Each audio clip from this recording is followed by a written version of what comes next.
উঠতে বসতে বাবা হাঁকেন, বলবো তোকে কি আর, হতেই হবে তোকে দেশের মস্ত ইঞ্জিনিয়ার। মা তাই শুনে কন, খোকা তুই আমার কথা রাখ, ডাক্তারিতে হয় যেন তোর দেশ জোড়া নাম ডাক। জেঠু বলেন, কি হবি তুই আমি সেটা জানি, তুই হবি এক নোবেল জয়ী বিখ্যাত বিজ্ঞানী। একই সঙ্গে সবাই বলেন, অন্য কিছু নয়, এবার তোকে হতেই হবে স্কুলে ফার্স্ট বয়। আমার ইচ্ছে ঘুড়ি ওড়াই, লাট্টু ঘোড়াই, আর ক্রিকেট খেলি, সাঁতরে করি মস্ত দিঘি পার।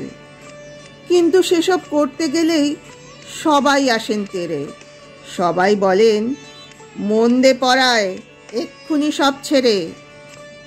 কি আর বলবো, এখন আমার অবস্থাতেই এই, লেখায় পড়ায় দিন কেটে যায়, কিচ্ছু খেলা নেই।